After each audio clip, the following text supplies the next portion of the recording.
Live. Everywhere. On netrootsradio.com.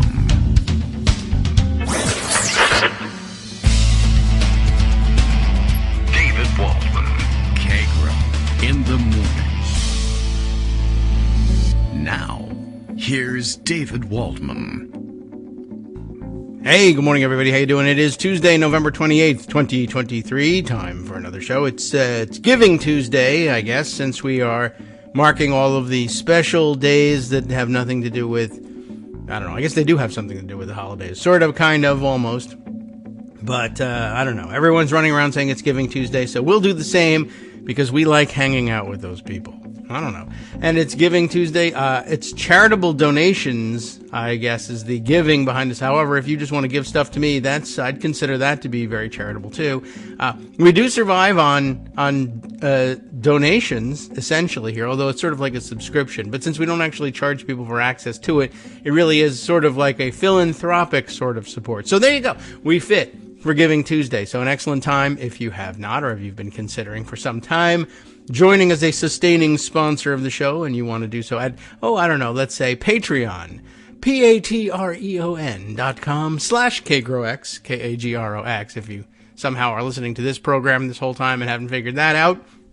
But an excellent way to make sure we continue to bring you this coverage that keeps you sane, reportedly. I mean, no one has written me yet and said, you've driven me insane, I can't take it anymore. They've had specific complaints, but typically they write and say, you've sustained us through crazy times, so we appreciate your sustaining us in turn. And Patreon is an easy way to do it. PayPal, if you still have a PayPal account and don't want to open anything else new, there's a way to rig that up for one-time donations, for sustaining monthly contributions, etc. The Cash App works out there. I guess we ought to start getting into Venmo and Zelly and the various other things, or Zelle. I don't know whether they say it with an E on the end or not. But any number of ways to send us your contributions. And today, I guess, is the day that you ought to be. I don't want to take it away from the mouths of hungry orphans or anything like that. But, you know, hungry orphans might want to hear some quality content too. You don't know. So, no sense beating yourself up over that. Okay, well, here we go. I should note at the outset today, Joan McCarter will not be able to join us today. So, no big deal, but everything was fine. Don't worry about Joan. She'll let you know what's going on if necessary. But I expect that perhaps we'll have a chance to check in next week. The good news is there's no government shutdown to discuss, which maybe this is how it all happened. They knew that she wouldn't be on the air at some point, and you can't have a government shutdown pending without having her on the air, so they decided to get past it. Of course, they only kicked the can down the road. Eventually, we'll be back on that topic, and Joan will be back to talk about it. So, no government shutdown. What is the opposite of a government shutdown, I ask you? The answer, presumably, a government shut up, which is fantastic. The libertarians are thrilled with this. You don't get a chance to have many of those very often. So thank you for joining us today for our coverage of the government shut up, I guess. I don't know. Anyway, lots of other things to catch up on besides that, which isn't even happening. So let's see. What does Justice have in mind today? Let's see. Yes. Okay. I'm up to speed on I like when he drops these breadcrumbs because it's a great way of figuring out, okay, have I missed anything yet? Is the online world talking about something I don't know about yet? It's always a possibility. First up, Tommy Tuberville claims, let's see, generals want him to continue sabotaging the military. That's an interesting claim. I doubt that that's the case, of course, but I would have doubted it whether or not there were generals involved. As long as Tommy Tuberville's involved, I'll have to doubt it. I did see this morning some interesting speculation, which rings true.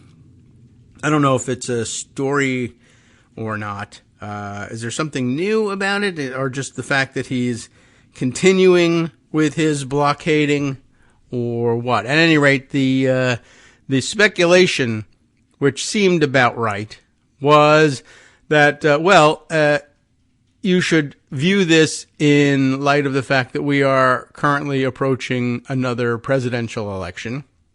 And you should view this in the light of the Republican blockade of of Merrick Garland's nomination by Barack Obama to fill Antonin Scalia's seat on the Supreme Court. That Tuberville is essentially running another year-plus blockade on senior military ranks, although I'm not certain that it tracks exactly the same way, but we'll get to that in a minute. But the idea being that he keeps these nominations or these promotions unfilled, and then in a second Trump administration, in Tuberville's mind, that's what we're headed for. A second Trump administration would be able to fill all of these vacancies itself. Although, for the most part, most of the military promotions don't actually really work that way.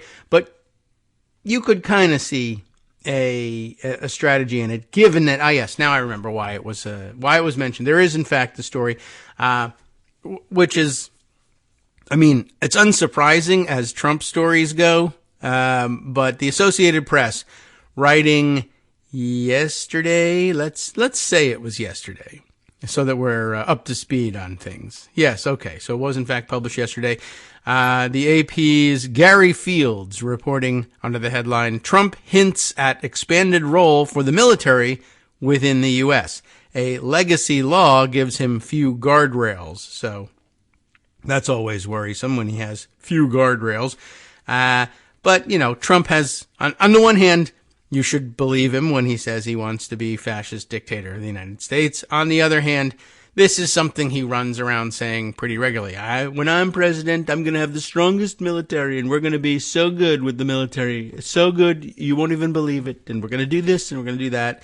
And it's not entirely clear that the military would agree to do these things. It's not entirely clear that certainly clear that he doesn't have the authority to do it. Sometimes it's less than clear that he doesn't have the authority. That's when it gets really scary.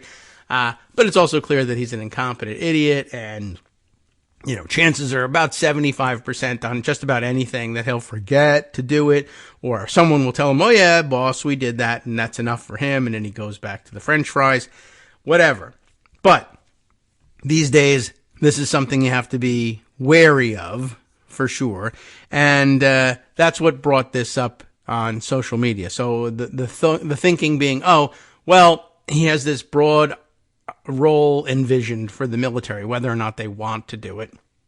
But if he were to, if Tommy Tuberville were, for instance, to hold open the senior ranks of military brass for long enough such that then there was a second Trump administration, and he could fill those spots with nominations of his own, then he would have a compliant military to help him do this horrific fascistic thing, I guess, which is being described by the AP, which we'll get to.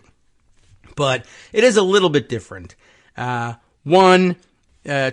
is holding up so many more promotions, and the ones that were for, the top key positions, chiefs of staff of the various branches, joint chiefs of staff, etc., the ones that would really be behind military policy decision making, they actually have forced through, or are beginning to force through. But the warning that they need to complete that work in the Senate is a valid one.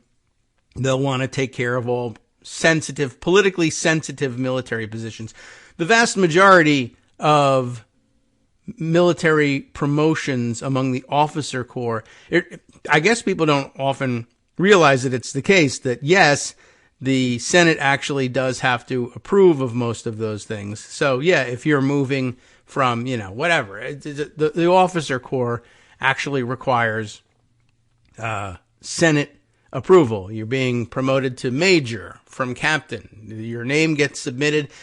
Generally speaking, there's not a thorough review, but there's some perfunctory stuff, even if it's just shuffling paperwork around and making sure, this guy hasn't been in the news lately as a traitor, right? Okay, so let's move them along, etc.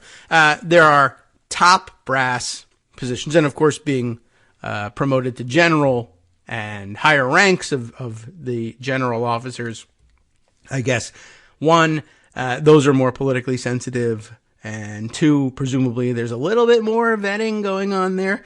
But when I say it doesn't track the same way, it's like, well, just because these people have been not been promoted from major to lieutenant colonel or whatever, however the progression, that's how the progression goes, right? Anyway, just because these guys haven't been promoted doesn't mean that, one, it won't be easy to do later on, or two, that there are people that Trump would have. Trump has not got any sort of insight into the military to the level where he's, who I need at the lieutenant colonel level, or the following true Trump loyalists. But who knows? It's not good to allow Tuberville to continue with his blockade. And hopefully they'll come up with something in short order because, there is only a year left. So what is it that Trump allegedly has plans that has Gary Fields worried and therefore should have the rest of us worried? Campaigning in Iowa this year, Donald Trump said he was prevented during his presidency from using the military to quell violence in primarily Democratic cities and states. And thankfully so, that's generally speaking considered to be off limits. But I guess that's his big complaint. One, it shouldn't be off limits. And two, I'm going to interpret it as not being off limits, and we'll see what the guardrails of, I guess, probably the Posse Comitatus Act are, according to this analysis. Where did there we go. Okay, we're got to jump around the different tabs here. Calling New York and Chicago crime dens, because, of course, he lives there and had a building there. The frontrunner for the 2024 Republican presidential nomination told his audience, "The next time I'm not waiting. One of the things I did was let them run it, and we're going to show how bad a job they do," he said. Well, we did that. We don't have to wait any longer. That's a, gobbledygook of a message, but essentially, boiled down to it, of course, it is, I hate the military. And they're terrible, and they don't know what they're doing, and only I know how to run the military, which is an amazing thing for any candidate to say, let alone a Republican. Support the troops. No, the troops suck. Our American military is the strongest in the world. No, it's terrible and horrible. And, all right, well, our heroes are the ones who, sacrifice their lives for the country. No, those are the suckers. I hate those guys. Really? I mean, there's a very distinct roadmap of how to run as a Republican candidate, and he's not doing it, and it's supposed to sink you, and it never has. But, I mean, we've known that ever since he was campaigning in 2016 and said, John McCain is the worst. I prefer pilots. I prefer soldiers that don't get captured, okay? And, you remember all the punditry. Oh, this is it. You can't survive that. What do you know? That's weird. Anyway, Trump has not spelled out precisely how he might use the military during a second term, and I'm sure he doesn't know, but I'm sure it involves stuff like, that guy has said something very, very vicious, very bad about me, and I don't like it. I don't like it very much, but that's okay. It's okay. I'll send the military to destroy his home and kill his family. That's okay. So, I guess it's not okay. But he hasn't spelled out how he might use the military during a second term, but that's how he'll use it during a second term. Although he and his advisors have suggested they would have wide latitude to call up units. Hello, unit. I just wanted to call you up. How are you doing? That I wouldn't be surprised if somebody said that to him and said, well, do you want to call up this unit? Okay, sure. And pick up the phone. Hello, unit. How are you? No, okay. We meant, deploy them. Okay. What does that mean, and what do I have to sign? And can I show it to anybody?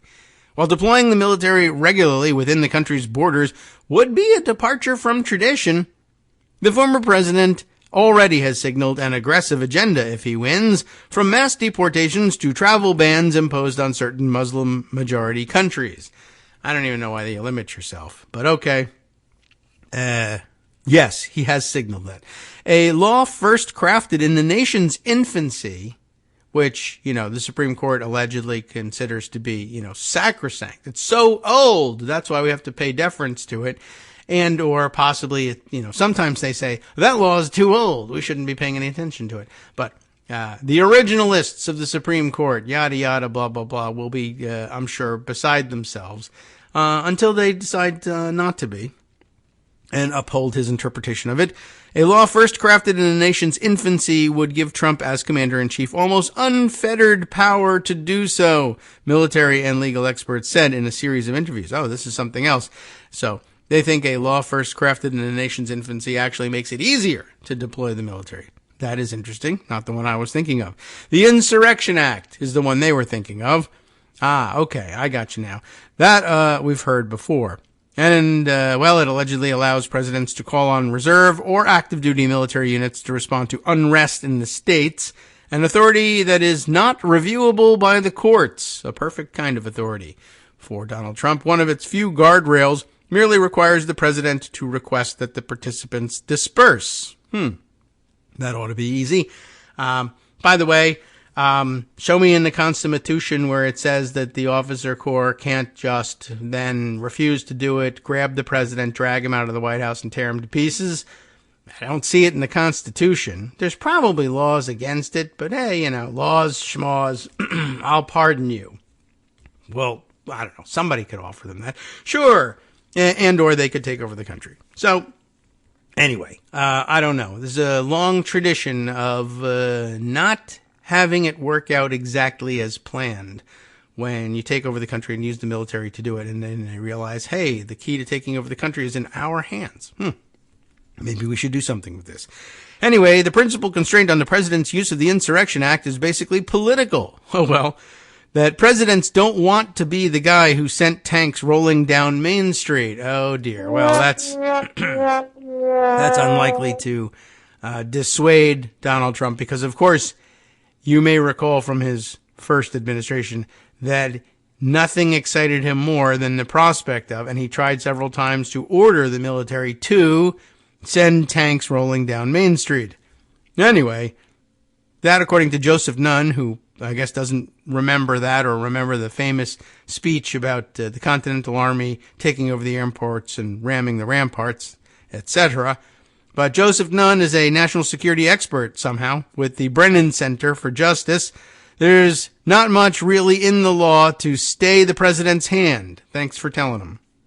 A spokesman for Trump's campaign did not respond to multiple requests for comment about what authority Trump might use to pursue his plans. Congress passed the act in 1792, just 4 years after the Constitution was ratified. Nunn said it's an amalgamation of different statutes enacted between then and the 1870s, a time when there was little in the way of local law enforcement. And, of course, there had been a large-scale insurrection, i.e. the Civil War. But there you have it. It is a law that in many ways was crafted for a country that doesn't exist anymore, he said. It also is one of the most substantial exceptions to the Posse Comitatus Act. I knew that would have come up in some context, which generally prohibits using the military for law enforcement purposes. Trump has spoken openly about his plans, should he win the presidency, including using the military at the border and in cities struggling with violent crime. His plans also have included using the military against foreign drug cartels, a view echoed by other Republican primary candidates such as Ron DeSantis and Nikki Haley. You know who they are, and I don't have to tell you. The threats that have raised questions about the meaning of military oaths, these threats have raised these questions about the meaning of military oaths, presidential power, and who Trump could appoint to support his approach. Trump already suggested he might bring back retired Army Lieutenant General Michael Flynn, a notorious spy, you will recall, who served briefly as Trump's national security advisor and twice pleaded guilty to lying to the FBI during its Russian influence probe before being pardoned by Trump. Flynn suggested in the aftermath of the 2020 election that Trump could seize voting machines and order the military in some states to help rerun the election. You're going to have to deal harshly with these folks once you finally get through to the other side and perhaps topple this regime. No more trials, okay? Let's not drag our feet with this time. Other countries have had the right idea about what to do when you depose someone like this, and you're just going to have to get ready for it. It's a big disappointment, a big failure of the democratic experiment, but what are you going to do? You're going to have to, delouse after a while, to borrow from his vermin phrasing. Anyway, where were we with this? Yes. Attempts to invoke the Insurrection Act and use the military for domestic policing would likely elicit pushback from the Pentagon, you think, where the new chairman of the Joint Chiefs of Staff is General Charles Q. Brown. Yeah, that's right. Charlie Brown. You heard it here probably 2nd, 3rd, 15th. You can't help but notice when someone's name is Charles Brown. However, he was one of 8 members of the Joint Chiefs who signed a memo to military personnel in the aftermath of January 6th. The memo emphasized the oaths they took and called the events of that day, which were intended to stop certification of Democrat Joe Biden's victory over Trump, in case you didn't know, sedition and insurrection.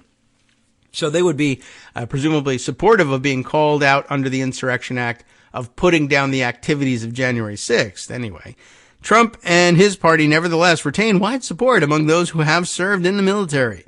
AP VoteCast, an in-depth survey of more than 94,000 voters nationwide, showed that 59% of the U.S. military veterans voted for Trump in the 2020 presidential election.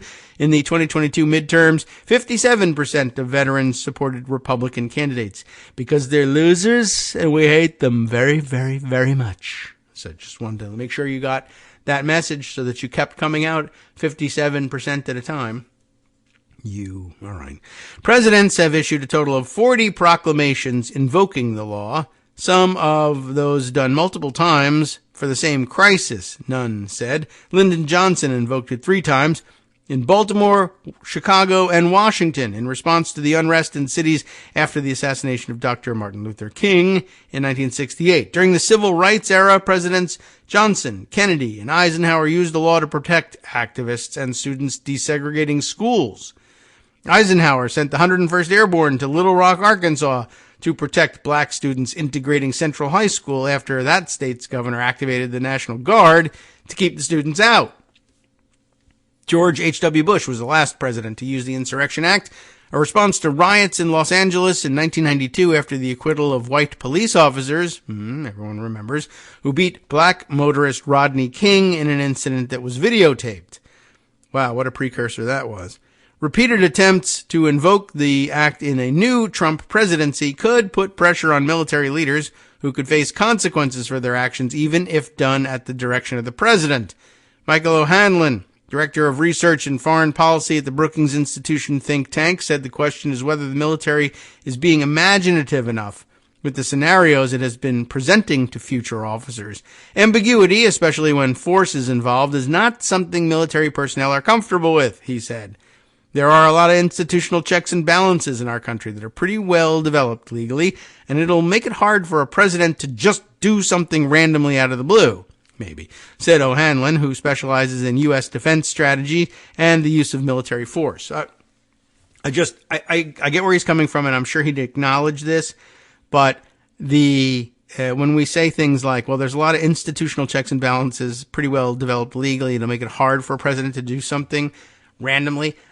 Trump doesn't get it or doesn't want to get it.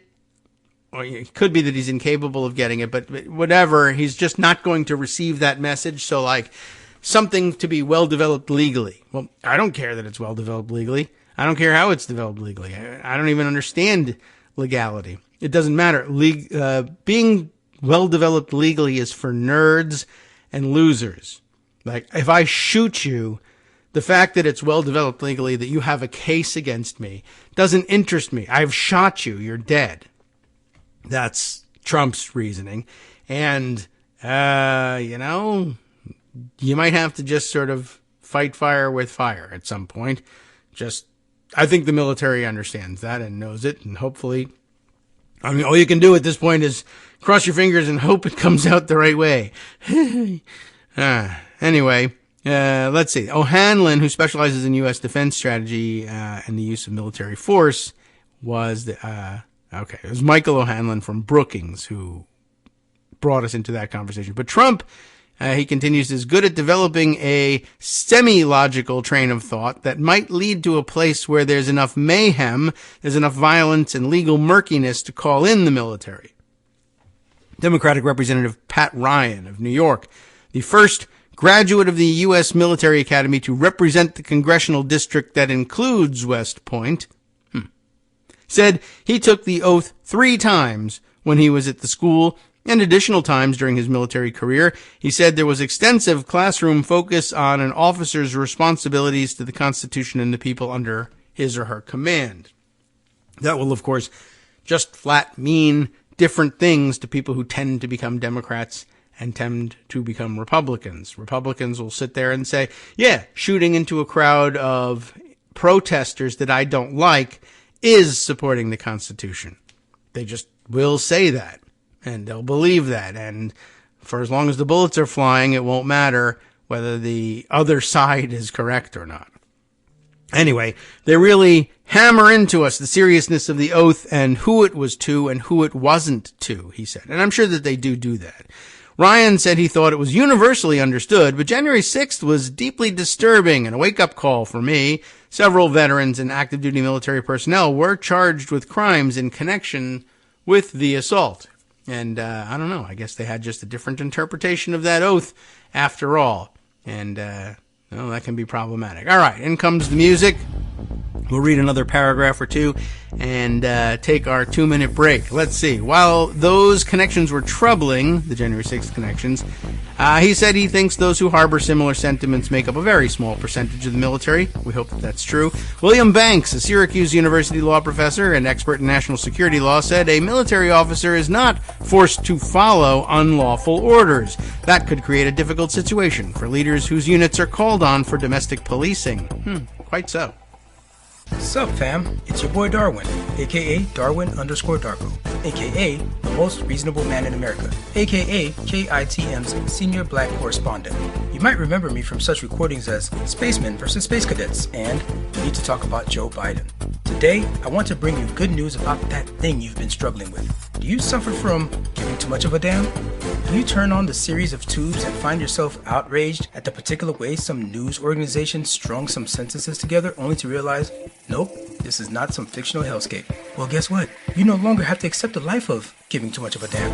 You can do something about it, because even you, yes you, can be a show contributor. Now I know what you're thinking. Hey, Mr. Most Reasonable Man in America, I'm not some professional podcast talking guy. Don't worry about it. Do you have a smartphone or some other electronic recording device? Well, that's all you need. You too can have a segment where you can read us an important article and give us your take. Read one of your own original essays, or even just give us your commentary on something you'd like to share that's important to you. Fair warning though, side effects may include general punditry, having opinions and hot takes, getting stuff off your chest, and hearing your own voice. If your recording lasts longer than 5 to 7 minutes, please consult kagrox@gmail.com. That's KAGROX@gmail.com.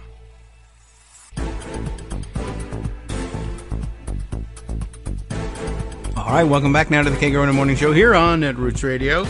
So, by the way, I'm wondering whether there's any difference in the audio quality today, or different.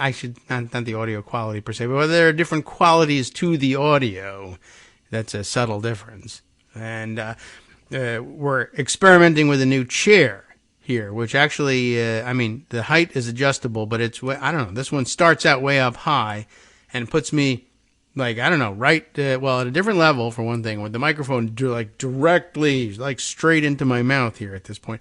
And I'm wondering whether that's good, bad, indifferent, makes no difference. Once it's streaming, maybe you can't tell. But I don't know. But the chair's nice. It's comfortable. We'll see whether this is where we settle or not. But, okay. Let's see. That wasn't what we were talking about. Oh, yeah. What was it? Oh, right. The survival of the republic. Yeah, that thing. Okay. So, of course, we've all heard this together, that, all throughout the years, the idea of, well, the military officers are not forced to follow unlawful orders. But, of course, if you've ever seen any sort of, even dramatic presentation, a show, movie, television, whatever, wherein individual officers are forced to make that assessment. Is this a legal order, an illegal order, and will I obey it? It's going to be pretty uncomfortable. That's definitely true. You could create a difficult situation, says William Banks from Syracuse University. A difficult situation for leaders whose units are called on for domestic policing, since they can face charges for taking unlawful actions. Even, you can't just rely on, I was only following orders. You're not supposed to be able to rely on that. But, everything old is new again, and Nazis are back in fashion. So maybe, yes, who knows? Anyway, there's a big thumb on the scale, he says, in favor of the president's interpretation of whether the order is lawful. And that would be problematic, because Donald Trump would be the president. You'd have a really big, one of our favorite expressions, a really big row to hoe. That's right. And you would have a big fuss inside the military if you chose not to follow a presidential order. That's likely true, and I guess you'd have to depend on it being widely viewed as insane, destabilizing, and illegal from the get-go. But I've actually, by the way, I've not heard anybody discuss these things in terms of big rows to hoe. Tough rows to hoe, yes. And, no one's afraid of a little hard work. It's a big row to hoe, but it's an easy row to hoe. That's not so bad. It's the tough rows. Short, long, large, small, doesn't matter. It's tough from start to finish. I don't know. I've not seen it put that way before, but we're appreciative of having that back on our plate. Nunn, the person, not Sam Nunn, who's, I believe, dead, but the other Nunn, who is not even a nun. What was it? Was this the Brookings Institution person? I've lost track of this.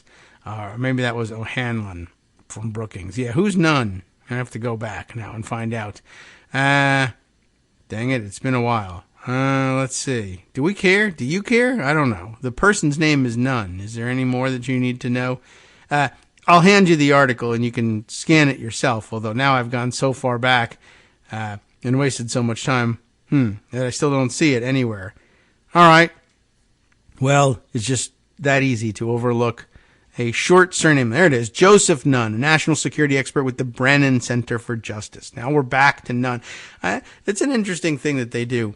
It's very common in these kinds of pieces where they're quoting multiple experts to introduce one expert first and then to give them the last word, such that you've forgotten by the time you get down to the last word who that guy was.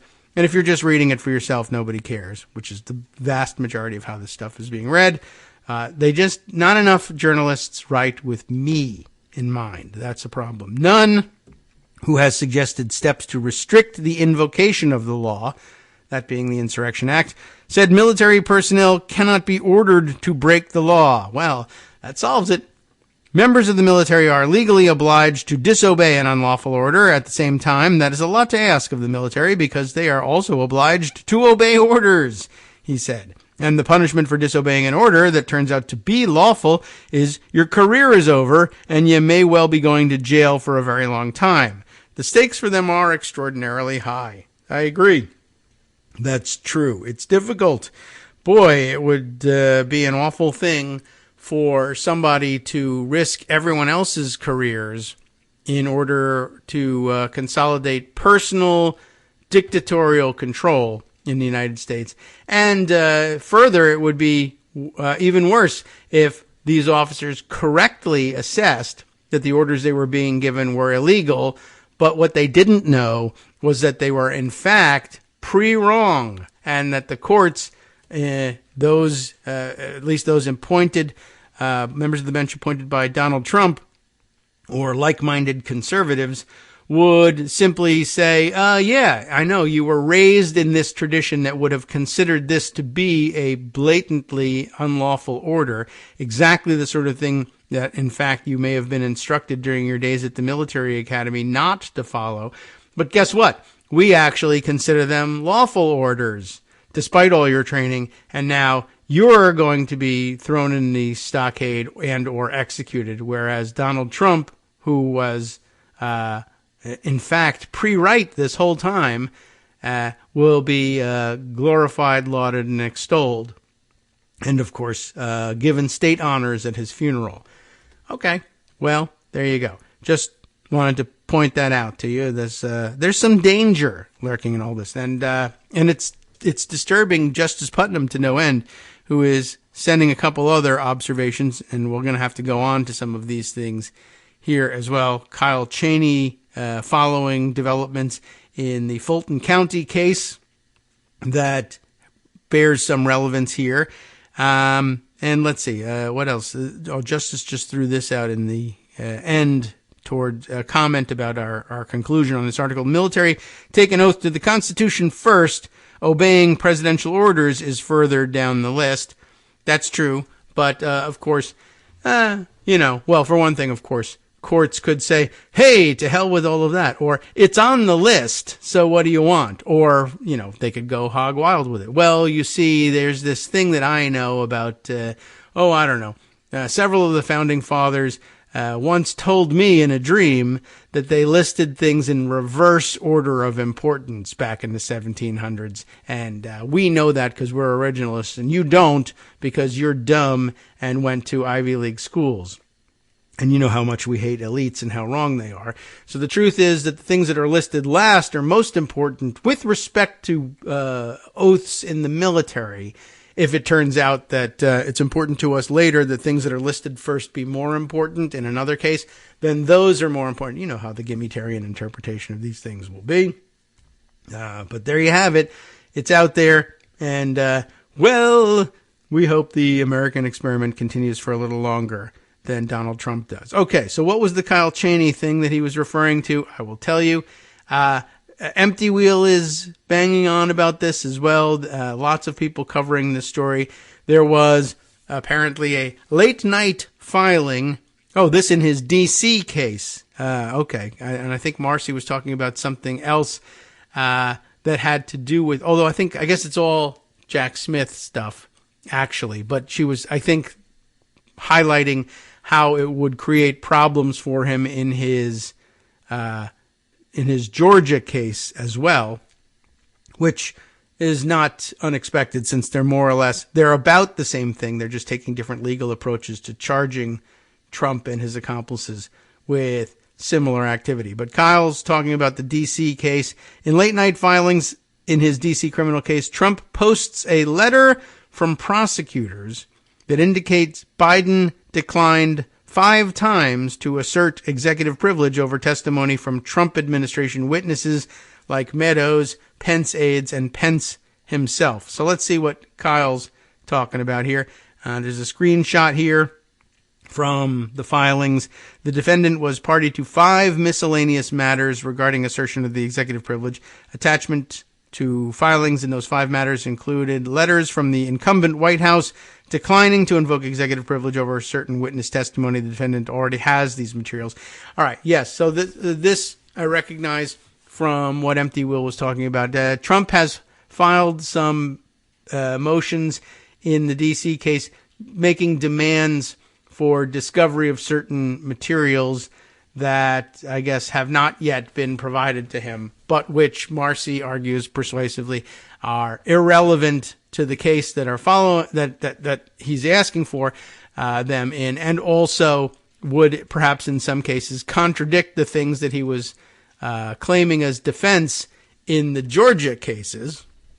But Kyle Cheney just following this thread on his own at the moment. Also of note, prosecutors told Trump they had a laptop from one of Trump's Michigan electors. That's interesting. Everybody's lending up with everyone else's laptop here.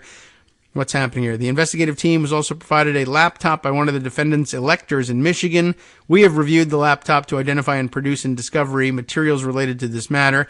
If you would like to inspect the laptop further, please let us know so we can arrange for a time for you to do so. So Trump basically, Marcy's perspective on all this was talking about the various demands that Trump was making. Kyle's focus is on Jack Smith's response to these demands, which they track with what Marcy was saying, which is just generally speaking that he's flinging more spaghetti at the wall or ketchup at the wall and hoping something will stick. I'm going to make all these demands for important sounding or interesting sounding documents or sources of information of various kinds. And everyone will say, look at that. They're doing like legal work over there and his team. And if you look at it closely enough, and I guess Jack Smith's job is to look at those things closely enough, it's pretty easy. You cut through and file your answer pretty quickly, which is none of the things that he's asking for have any bearing whatsoever on this case and might even be come into the detriment of his case as he's presenting it in Georgia, which, not surprising because he's dumb and most of his trial level lawyers are not very good. And lastly, Kyle Cheney says here on Twitter, Trump is foreshadowing an attack on Pence's credibility, suggesting he was motivated to shape his story to match prosecutors' needs because of the classified documents found at his home.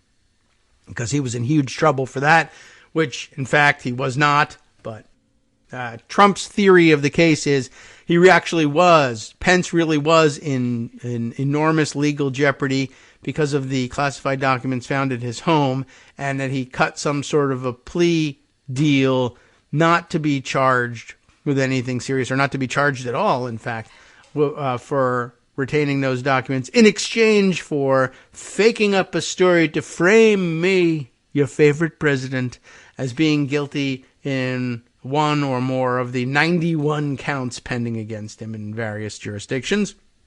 So what page have they grabbed here? There is a lot to this, and a lot of people are dissecting these things and finding totally different, interesting nuggets in them, by the way. This last one here, let's see. Again, from the pleadings, I think these are the Smith responses to Trump's demands. In January 2023, Vice President Trump reportedly turned over at least a dozen documents bearing classification markings. In February 2023, the FBI found at least one additional classified document at Vice President Pence's home in Indiana in connection with the search that was described as consensual after negotiations between Pence's representatives and the Justice Department. DOJ's National Security Division, which also participated in the investigation of President Trump, reviewed the documents in question. This is actually now starting to sound like it might be from Trump's pleadings. I'm not sure. We'll see where this goes. In June 2023, the National Security Division informed Pence's attorney that it had closed its investigation and that based on the results of that probe, no charges will be filed against the former vice president. The potential criminal charges faced by Vice President Pence gave him an incentive to curry favor with authorities by providing information that is consistent with the Biden administration's preferred and false narrative regarding this case. See various cases cited here, including U.S. versus Lara Hondo, a 2012 D.C. case cited as, quote, if the government has information that indicates, as defendant suggests, that a witness had a motive to implicate defendant in a crime, that sort of information would seem to qualify as Brady material if the government will introduce inculpatory statements from the witness at trial. So how do you like that? All right. Basically, I mean, they needed to include the citation, but that's needlessly weedy. But this apparently from Trump's pleadings, whereas the prior screen grabs, were from what looked like Smith's answer to those things. So that's Trump's new-ish theory that Pence was convinced to frame Trump or shape his narrative to the prosecution's liking in exchange for not charging him over those classified documents. But as it turns out, I think the reality, you may recall, was that he voluntarily arranged for the search and turned over the documents once identified. And that's a huge difference all by itself from what Trump did. Hoarding those documents, moving them around in order to try and avoid their discovery, refusing to return them once discovered, etc., etc. That's just a quantum difference in the way the case is proceeded, and there's no real reason to charge Pence since all the materials were recovered with his full cooperation. Whereas in the Trump case, no, not the case, not so, and that's why you're being charged. Of course, Trump looks at it like a 5-year-old child, and his supporters agree to look at it as 5-year-old children and say, they both involved having classified documents in your house. Why charge one person and not the other? And the answer is, one person gave them back and one person did not. And that's really all there is to it. But he sees a nefarious plot, naturally. Kyle continues here. More, Trump wants people to know that it was Russia, not him, who caused Americans to distrust the election system. He will make his case by relying on intelligence community assessments that he and his allies have constantly maligned and disputed. That also a very good point, and I think this is where it may overlap more with Marcy's focus, which was that he is essentially tells 2, 3, 5 different stories in different courtrooms, some of which contradict everything he has said in public up to this point, which is what Kyle's focusing on. And I think Marcy was focusing on, well, this also contradicts what he's been saying in court in Georgia, which is a little more problematic and places him in a little more jeopardy. But Kyle's focusing on this. I guess as part of his pleadings, he needs people to believe, or needs people to believe that he believes anyway, that yes, there was Russian interference in the election, but it had nothing to do with him. Okay. He had no, connection to it, and he didn't even necessarily consider himself to be a beneficiary of that interference. But if people distrust our election system, it's because of Russia, who I totally didn't ask if they were listening or ask them to intervene in any way, shape, or form. So, anyway, that's problematic. Marcy treats it in a different way. But again, Kyle grabbing this piece, I guess this too, from Trump's pleadings. Moreover, whereas the special counsel's office falsely alleges that President Trump eroded public faith in the administration of the election, the 2016 election ICA uses strikingly similar language, intelligence community assessment, I think. ICA strikingly similar language to attribute the origins of that erosion to foreign influence, that is, foreign efforts to undermine public faith in U.S. democratic processes. Let's see. It then says, compare the indictment describing Kremlin-directed campaign to undermine faith in the U.S. government and fuel political protest. I see. But that actually, I don't know. We'll ignore that for the moment, but that seems to comport with what he was saying. Why he has a problem with that, I don't know. The office has argued elsewhere that President Trump had access to far more information than others in the country, including the benefit of the full resources of the federal government. The office may be correct, but it cannot selectively present intelligence information that supports its narrative, while suppressing intelligence that underscores President Trump's good faith.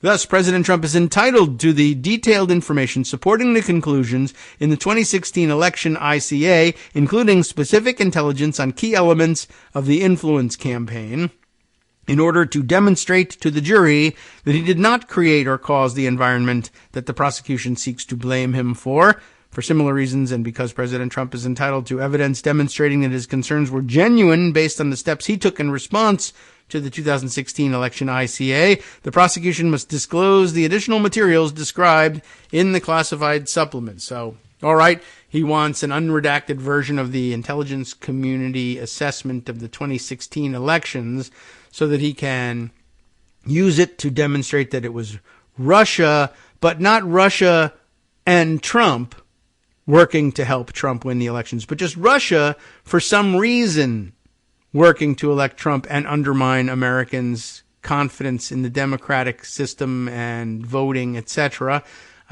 to Trump's benefit, but he had no knowledge of it except for all the times that he met with Russian individuals and Russian assets and traded them for information and brought them into Trump Tower and asked them to dig up certain information once it was clear that they were hacking the political parties and other sorts of weird things. Oh, and also, as Justice has pointed out to me, and as Kyle Cheney points out, the other angle on all of this is, well, I need to have the ICA's assessment, the ICA unredacted, given to me so I can demonstrate all of the truth of this stuff, despite the fact that he just spent 4 or 5 years saying, yeah, the intelligence community is terrible. I don't believe them. They're full of deep state operatives, et cetera, et cetera. Oh, their report might help me with this particular angle of this argument I'm making. All right, they're great. I love them, and they're awesome, and they're always right. And if you will just give me their unredacted report, I will show you how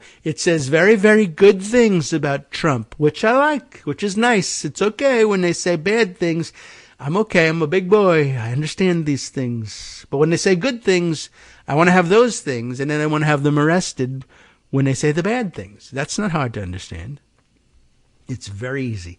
And, all right, so he's going to go ahead and do that. And, of course, as Justice was pointing out in notes to me, he was very clear that he didn't trust the intelligence community assessments of anything when he, in Helsinki, stood side by side with Putin and said, one, yes, I will accept this bugged soccer ball you're giving me and put it in the White House. And two, I trust Russian intelligence, not American intelligence. American intelligence is full of deep state actors, whereas Russian intelligence is full of volunteers of goodwill who simply want the truth told. Well, that was probably a unreliable assessment, to say the least. Okay, so yeah, that's a little bit weird. We'll be following those developments, I am sure. I would read you what Marcy had to say, although I'm not certain that it isn't more confusing than anything else. But, well, we're going to have to keep an eye on these developments and see whether he gets anywhere in getting a hold of these things. I guess one of the other things you should keep in mind, of course, is the dangers of giving someone whom the prosecution and most other normal people believe is in fact a Russian asset of some kind, or at the very least working closely with, say, someone he would like to make his national security advisor again, who is in fact a notorious spy, and getting them together in a room to review unredacted classified intelligence when, one, he's demonstrated more than weird affinity for the Russians, two, that he can't distinguish between the intelligence services, for one thing. And another of the points that Marcy was making is that he apparently has some great difficulty being able to tell the difference between actual Russian interference and influence campaigns and his own interference and influence campaigns. That is, garbage that he makes up out of his own, in his own imaginary world inside his skull, has the same validity in his view, certainly as the assessment of the Russian intelligence services, and, when convenient, the American intelligence services. But he's unable to tell the difference between these things, and in listing the various grievances he has with the American intelligence services in the past, and now, of course, he's singing their praises and needs to get their documentation, which would be extraordinarily dangerous to hand over to him. He's already demonstrated a wildly inappropriate sense of what to do with classified material already, and he's basically saying that he wants to leverage a defendant's rights in courts to get a hold of information that is classified, that he can't handle, sensitive, and also that he can't handle, and that we would rather not disclose to the Russians, but which might be exactly what he decides to do with it, and which, even if he holds it in confidence for some reason, is entirely irrelevant to the case that he's attempting to make, or to the things with which he's been charged. I mean, he's saying, well, I ought to be able to have unfettered, unredacted access to the intelligence community's assessment of the 2016 election. Why? Well, because it's not fair that they would withhold such information. But again, sir, you're not on trial for influencing or corrupting the 2016 elections. You're on trial for January 6th and related activities. One, that has to do with the 2020 election and not the 2016 election. And two, these are your actions. This isn't a matter of Russian influence or anything like that. You might blame it on the Russians, or we might even blame it on the Russians in the end. But the fact is, this is a totally different set of circumstances. And he's just confused, as usual, about what he's being charged with and how many crimes he's committed. But you're on trial for your 2020 activities, not your 2016 activities.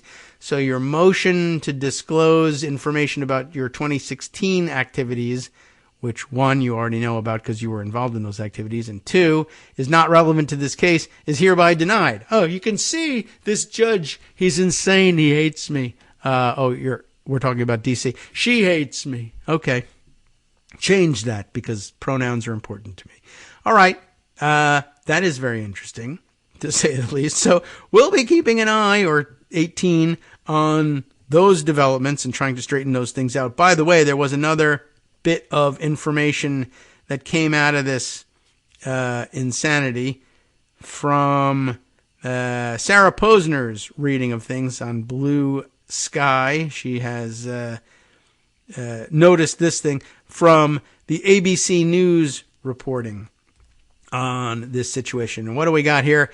This is the ABC News story. Pence told January 6th special counsel harrowing details about the 2020 aftermath and warnings to Trump. This according to sources, which is indicated by having sources at the end of this headline.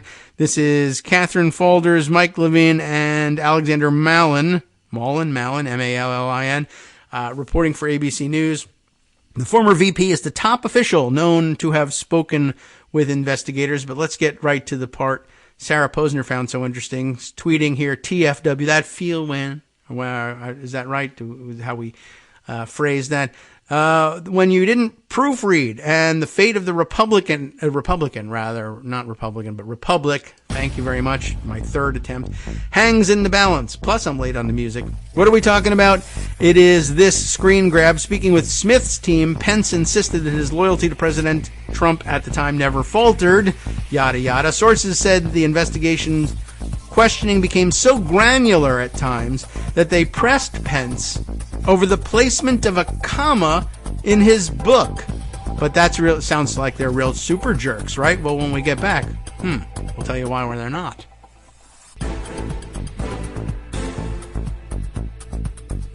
All right, welcome back now to the Kagro in the Morning Show here on Net Roots Radio. All right, we may have faded out in my introduction of this thing, but I knew we didn't have time to complete the whole thing, and so we drew it out such that, it sounded like as we were leaving, the prosecutors were being just petulant, pedantic jerks, grilling Pence over the placement of a comma in his book. But as you know, and I mean, you really do know this, and it's important. That phrasing is important.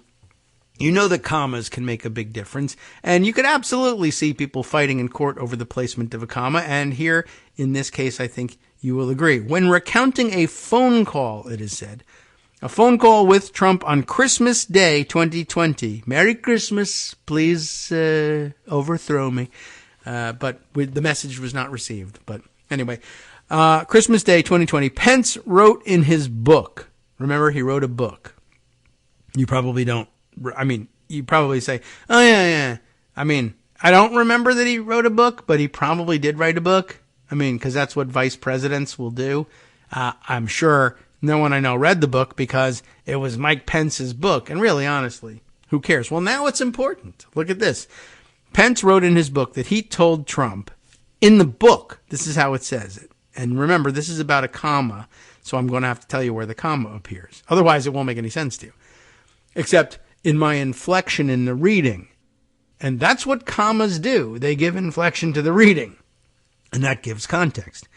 In the book, it says that Pence told Trump on the phone, Christmas Day, 2020, you know, comma, I don't think I have the authority to change the outcome of the election on January 6th, right? Trump is calling him saying, you know what, you can just say that the Electoral College voted differently, that there was a different outcome than anybody thought that they were going to see. What the television lying, terrible, bigoted press that told everybody that Biden won. It was not true. It was fake news. And you can say on January 6th, you remember his argument, as vice president, you can say, no, these aren't the certificates. These are the certificates. And therefore, we won. No, I don't think I can do that. All right, well, you can certainly say these certificates aren't the right certificates and we need to send them back to the states. No, I don't think I can do that either. Yada, yada. I mean, that's the fuller picture. But what's important here is that the book says that he says to Trump, I don't think I have the authority to change the outcome of the election on January 6th. Now, the problem is that Pence allegedly told Smith's investigators that the comma should never have been placed there. Right? Again, what were the words? I don't think I have the authority to change the outcome. Close quote. Then they say, of course, the outcome of what? The election of January 6th. But that's the quote in the book. So if there's a comma, it reads, I don't think I have the authority to change the outcome. Pence tells Smith's people, no, that comma shouldn't have been there. Now, you're supposed to read the book and you're supposed to proofread it and make sure everything is right. And, it's a whole book. And you know how proofreading goes. You kind of skim. And I wrote this. Well, he probably didn't. So this was new material to him. But anyway, you proofread and you're like, well, is anything spelled wrong? No? Okay. Then it's fine. And you're one of the last things you're ever going to look at is the commas, et cetera, et cetera. And of course, somebody else proofreading the book won't recognize that as being incorrect.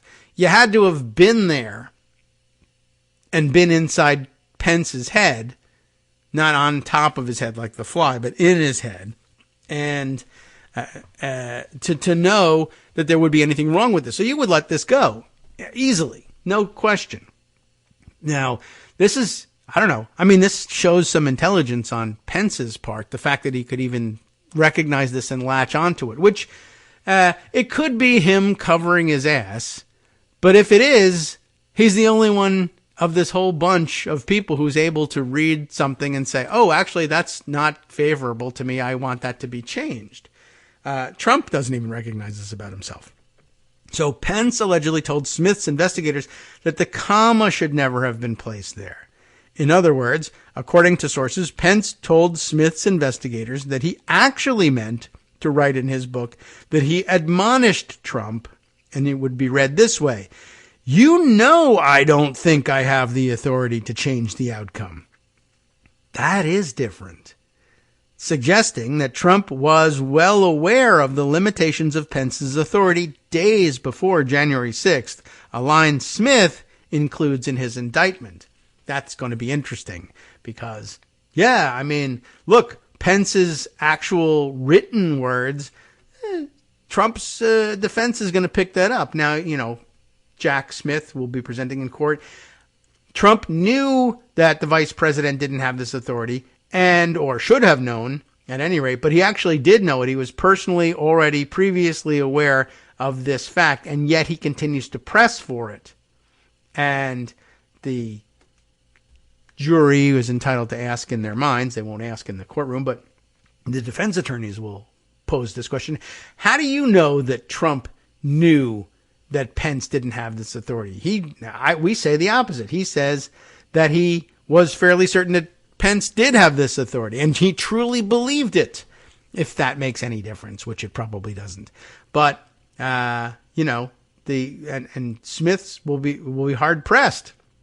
They'll have to be able to pull out Pence's testimony and say, well, Pence says that this written record was incorrectly recorded. But, the upper hand will belong to Trump on this very narrow point and say, well, look, when there was a chance to provide a formal written record of his recollection of that day, it came out this way. And only when under pressure having to testify under the grilling of prosecutors does Pence now say, oh, no, I meant an entirely different thing? That's going to be difficult for the jury to ignore. Now, it's a minor point among many, but at the same time, by that point, with so many charges pending and everybody knowing that he's indicted in 4 different jurisdictions, et cetera, they may say, well, Pence's story isn't the strongest one in the world, but given what we know about Donald Trump and given what we know about Mike Pence, as much as we like to avoid crediting Mike Pence with anything ever, if the choice is between Pence and his background as a lying sack of crap versus Trump and his background as a lying sack of crap, well, there's just the Trump sack outweighs the Pence sack at this point, and we're just going to give the benefit of the doubt to Pence, though it isn't necessarily warranted. It is to be weighed against whether or not you should be giving Trump the benefit of the doubt at any point ever. And the answer to that is no, so we'll take it. He now testifies, yeah, that comma doesn't belong there. Is it shaky? Sure. Are we entitled to believe it? Yeah, you bet. If you want to. So good luck. Hope you do. All right. Well, now I'm curious about what else ABC News may have reported here. And let's take a look here. Pence told January 6th special counsel, harrowing details about the 2020 aftermath. I wonder whether we'll be harrowed by these details. They are harrowing. It's just not clear yet whether we're the ones meant to be harrowed by this. Speaking with special counsel Jack Smith's team earlier this year, former Vice President Mike Pence offered, again, harrowing details about how, in the wake of the 2020 presidential election, then President Donald Trump surrounded himself with quote-unquote, crank attorneys, espoused, quote-unquote, un-American legal theories, and almost pushed the country toward a, quote, constitutional crisis, according to sources familiar with what Pence told investigators. The sources also said Pence told investigators he's, quote, sure, there's a lot of, single-word quotes in this. He's sure that in the days before January 6th, when a violent mob tried to stop Congress from certifying the election, he informed Trump he still hadn't seen evidence of significant election fraud. But Trump was unmoved, continuing to claim the election was, quote, stolen and acting, quote, recklessly on that, quote, tragic day. Pence is the highest-ranking current or former government official known to have spoken with the special counsel team investigating efforts to overturn the 2020 election. What he allegedly told investigators, described exclusively to ABC News, sheds further light on the evidence Smith's team has amassed as it prosecutes Trump for allegedly trying to unlawfully, quote, remain in power and, quote, erode public faith in democratic institutions. Pence could take the stand against Trump should Smith's election interference case go to trial, which is currently slated to occur in March. That's rapidly approaching. As described to ABC News, much of what the former vice president told Smith's investigators mirrored and at times restated verbatim comments he has previously made publicly. Questions from Smith's team repeatedly focused on a book Pence published last year, with investigators apparently seeking to have Pence confirm under oath an array of post-election stories and opinions he included in the book. But speaking with Smith's team behind closed doors, Pence also offered previously undisclosed anecdotes and details showing how his longtime friendship with Trump unraveled in the final weeks of their time in the White House, including Pence's repeated warnings to Trump about the then president's push to overturn the election results. Sources said that in at least one interview with Pence, Smith's investigators pressed the former vice president on personal notes he took after meetings with Trump and others, which investigators obtained from the National Archives because they were turned over properly. According to sources, one of Pence's notes obtained by Smith's team shows that days before Pence was set to preside over Congress certifying the election results on January 6th, he momentarily decided that he would skip the proceedings altogether, writing in the note that there were, quote, too many questions, and it would otherwise be too hurtful to my friend. But he ultimately concluded he had a duty to show up. That is interesting. I don't think we knew that. I think we probably guessed that that was under consideration because of this is interesting. Who'll be really annoyed by this is what's it? Ira? Is it Gold? I can't remember his last name. Gold something, but let me look it up. You know him as KD by proxy. Ira Goldman. I wanted to make sure it wasn't Goldman. Ira Goldman has insisted this whole time that we all misunderstood. And he was right to make this insistence, and he had a good leg to stand on here. Remember that he used to insist that all of the stories circulating wherein Chuck Grassley was claiming that he would be the one presiding over the electoral count in the joint session in his role as Senate President pro tem in place of Pence, but that in fact all Grassley seemed to be claiming by Ira's reading, and I agreed with him, all that he seemed to be claiming, in hindsight anyway, looked like he was saying, well, I'll be the one presiding in the Senate when the Senate debates the question of whether or not to accept various electoral certificates. Once an objection is made in the joint session and we go back, I'll preside in the Senate, which is not a given.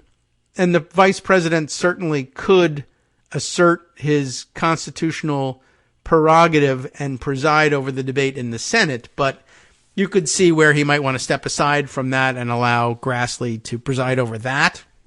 But there was no explicit, upon further reflection, nothing explicit in what Grassley said that you would have to insist he meant that he would be presiding over the joint session.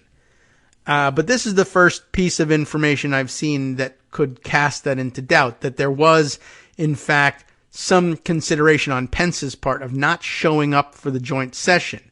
Now, whether of that would have led to the Senate President pro tem taking the gavel, I am not positive. There's an argument for it, of course, because the Electoral Count Act, I guess, and does the Constitution send this to him? No, I don't think so. But the Electoral Count Act has the President of the Senate, the Vice President of the United States, presiding at the joint session. But if he's not there, I mean, in the Senate, the immediate successor to the Senate President is the Senate President pro tem.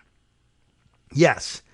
But of course, we're talking about the joint session of Congress, and it's not entirely clear to me, with the information I have at my fingertips, that in the absence of the Vice President of the United States / President of the Senate, the gavel goes to the Senate President pro tem. It might devolve to the Speaker of the House at that point, or for that matter, the Clerk of the House. Although it is January 6th and not January 3rd, which would make more sense on January 3rd to give it to the Clerk of the House. But anyway, it doesn't matter because that didn't come to pass. But for those who are still saying, no, there's ambiguity, in fact, Grassley could have been claiming that he was going to preside at the joint session as well. And then when it became disadvantageous to look like you thought that was a possibility, he was able to look back at the record and say, no, see, I'm only talking about the Senate. But now that it looks like Pence was at one point considering not showing up, it's possible that Grassley could, in fact, briefly anyway, have believed that he would have been handed the gavel on January 6th. Minor point, but worth bringing up because we love minor points on this show. So, anyway, it didn't matter because Pence decided he had a duty to show up. He does. Speaking with Smith's team, Pence insisted his loyalty to President Trump at the time never faltered. My only higher loyalty was to God and the Constitution, sources described Pence as telling them. Very nice. Anyway, then the section that we read about the comma comes up, and that's actually quite important. Now, the rest of the story after that is in April, ABC News reported that Pence had just testified before a federal grand jury in Washington, 2 months later, in June, Pence launched a bid to challenge Trump as the Republican Party's next presidential candidate, but Pence's campaign lasted only 4 months. Next up, another section, accept the results. Sources said Pence acknowledged to Smith's team that even before Election Day on November 3rd, 2020, he was aware that the Trump-Pence ticket was expected to take a big early lead in the polls and then would gradually fade as more mail-in ballots were counted. Okay, and when they say the polls, they mean the actual voting polls, not the polling that takes place prior to the election. In the first few days after the election, Pence never saw any significant, quote, significant allegations of fraud, unquote, according to what he told Smith's team, sources said. But Trump still declared victory and claimed there was, quote, a major fraud in our nation. And there was one, and it was him. But he was claiming a different one. Within hours of the polls closing, though Pence allegedly told investigators he believes Trump was speaking in very general terms, not about specific instances of fraud. At the same time, Trump privately instructed Pence to dig into any potential fraud or, quote, irregularities in the election, telling Pence their campaign, quote, was going to fight, unquote, in court and elsewhere. Pence allegedly told Smith's team. However, sources told ABC News Pence said he grew concerned when, within days of the election, Trump began ignoring the advice of credible and experienced attorneys inside the White House, instead relying on outside attorneys like Rudy Giuliani and Sidney the Lunatic Powell, who pushed notions of widespread election fraud and, as Pence allegedly told Smith's team, quote, did a great disservice to the president and a great disservice to the country, unquote. There is, quote, no doubt that Trump, quote, knew what I thought of those attorneys, unquote. But he still listened to them, Pence told Smith's investigators, according to sources. In his interviews with Smith's team, Pence recalled a meeting that he had alone with Trump inside the Oval Office on December 21st, 2020, as the campaign's legal challenges across the country were failing, but Trump was continuing to claim the election was stolen and had begun urging supporters to gather in Washington for, quote, a big protest on January 6th. When Trump privately asked Pence what they should do, Pence said he told the then president that if nothing changed, quote, you should simply accept the results. Quote, you should take a bow, unquote, and travel the country, thanking supporters, quote, and then run again if you want. And I'll never forget, he pointed at me as if to say, that's worth thinking about. And he walked away, Pence recalled to the investigators, sources said. However, 2 days later, as noted in Smith's election interference-related indictment against Trump, Trump retweeted a memo titled Operation Pence Card, not Trump card, but Pence card, get it? Which falsely asserted that the vice president could, among other things, unilaterally disqualify legitimate electors from 6 targeted states. When Pence, on his way to Colorado for Christmas vacation, saw Trump's post, he turned to his wife and said, here we go, he recalled to Smith's investigators, sources said.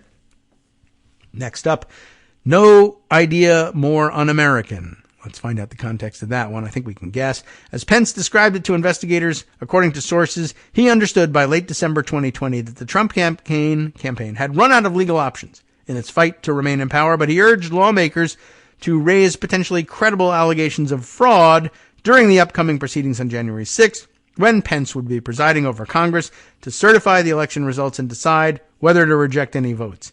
In a meeting at the White House in late December 2020, as many as 20 House Republicans erupted in applause after Pence told them to, quote, get your evidence together, and assured them we, quote, we, brackets, will, get our day in Congress, with an opportunity for all of the evidence to be heard before the election would be certified. Sources said he told Smith's team. Pence told investigators he was then still, quote, very open to the possibility that there was voter fraud, unquote, in the election. And he was focused on following the facts and the law, according to the sources. At the same time, Trump was privately pressing Pence to reject certain votes at the January 6th proceedings and block certification of the election. And Trump even suggested to Pence that perhaps he should skip the session altogether. Pence allegedly told Smith's team, but according to sources, Pence told investigators that he, quote, clearly and repeatedly, unquote, emphasized to Trump that rejecting certain votes would violate the Constitution. I told him I thought there was no idea more un-American than the idea that any one person could decide what electoral votes to count, Pence allegedly told Smith's team, echoing what he has said before in his book and other public forums. I made it very plain to him that it was consistent with our history and tradition. So what? According, I'm sure Trump said. Anyway, Pence insisted that in America, under the Constitution, establishing 3 co-equal branches of government, election disputes are resolved by courts and elected lawmakers, sources said. But, the sources said, with the pressure on Pence mounting, he continued on Christmas Eve, he concluded, just for a moment, that he would follow Trump's suggestion and let someone else preside over the proceedings of January 6th, writing in his notes that doing otherwise would be, quote, too hurtful to my friend. So I guess now the question is, how soon after Christmas Eve does Grassley say that he would be presiding?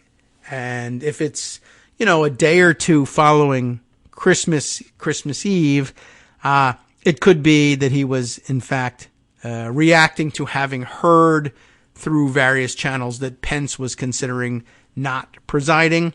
But I guess if it's January 4th or so that he says I'll be presiding, that would be more consistent with the interpretation that he just meant in the Senate. I mean, I don't know that there's anything riding on what Grassley thought, but you never know. It could be because, this whole trial will end up, not the whole thing, but some parts of it, I guess, will turn on what Trump claims he thought was going on. And some of that will be given context by what other people thought was going on, I guess, even though a lot of what Jack Smith has charged him with doesn't necessarily really turn on Trump's frame of mind. They're kind of strict liability issues, if I recall them correctly, but we'll see. Who knows? There's so many court cases, I may have things confused. Anyway, not feeling like I should attend electoral count, Pence wrote in his notes in late December. Too many questions, too many doubts, too hurtful to my friend. Therefore, I'm not going to participate in certification of election. And if word of that got to Grassley, you can see.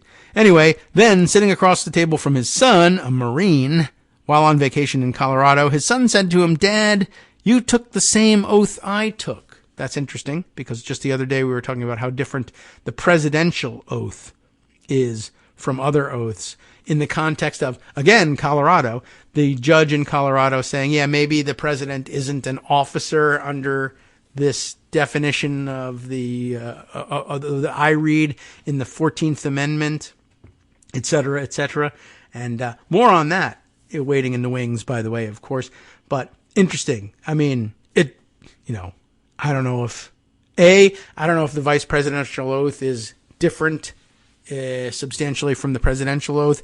And it may just be that Pence's son generally considered the oaths to be similar in intent, but not necessarily speaking to a personal knowledge of the wording of those oaths. He could just be wrong. But anyway, Dad, you took the same oath I took, at least in spirit anyway.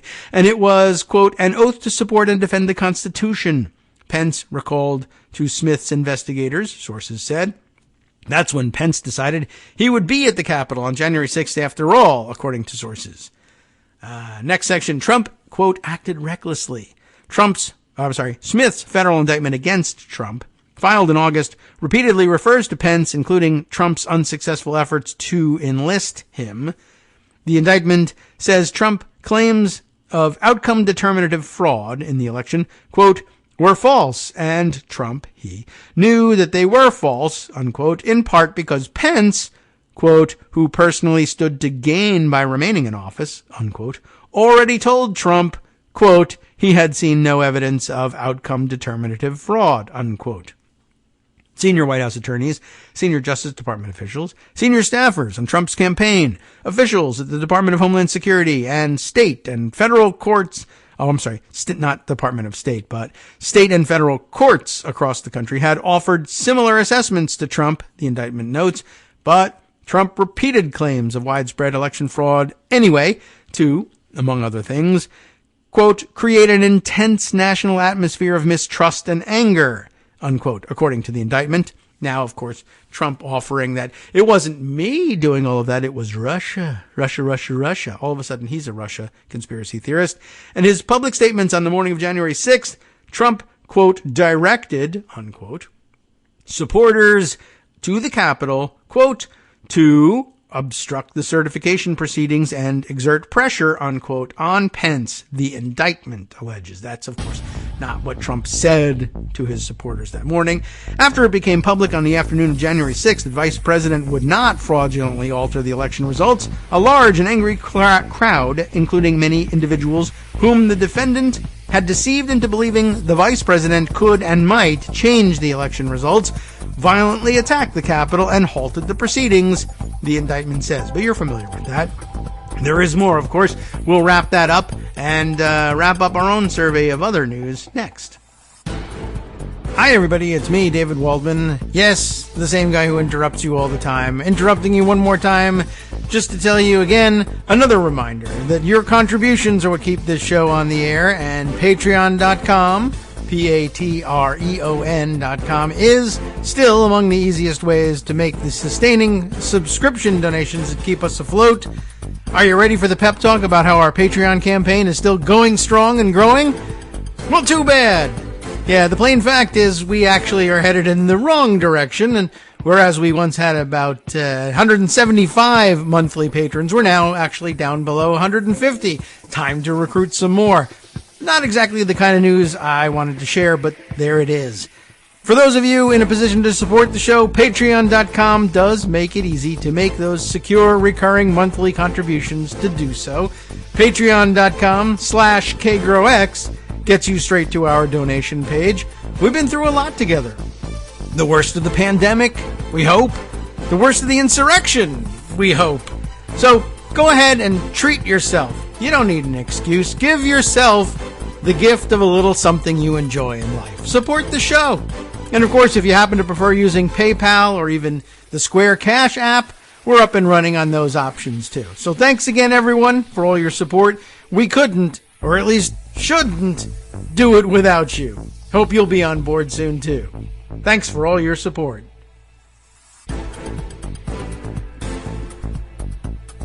All right, welcome back now to the Kagro in the Morning Show here on Netroots Radio. Woo! Let's conclude this article. And I see, by the way, lots of people reading this article elsewhere, not listening to our reading of it, or maybe they are listening to our reading of it, given that they are, too, grabbed by the possible Grassley connection to all of this. But I don't know that I don't know that it deserves to be the main focus of things. But we just like weedy stuff on this show. All right, the exciting conclusion of ABC's article lies directly ahead. Where were we with this? Yes, according to the sources, that is to say, people who understand what Pence told Jack Smith's team in his deposition and testimony, when Pence spoke with Smith's team earlier this year, he said Trump's words that morning, quote, didn't help, the morning of the 6th, and he said Trump, quote, acted recklessly, unquote, as the Capitol was under siege. But Pence also said he will, quote, never believe, unquote, Trump meant for January 6th to become violent. There's a lot of parsing of his own words, but also parsing of the reports here, just the number of quick one-word, two-word quotes in all of this. Trump has pleaded not guilty in the case and denied any wrongdoing. He recently accused Pence of making up stories about me which are absolutely false, unquote. I never said for him to put me before the... Oh, this is Trump speaking. That's how you can tell that there's some lies happening here. But I never said for him to put me before the Constitution, Trump posted to his social media platform, Truth Social, in September. Mike failed badly on calling out voter fraud in the 2020 presidential election. Meaningless. A spokesperson for Trump told ABC News tens of millions of Americans, including Vice President Pence, as he repeatedly stated himself, have had grave and serious concerns about the legitimacy of the rigged and stolen 2020 presidential election, further proving that the lawless indictment against President Trump should be summarily dismissed. Not at all.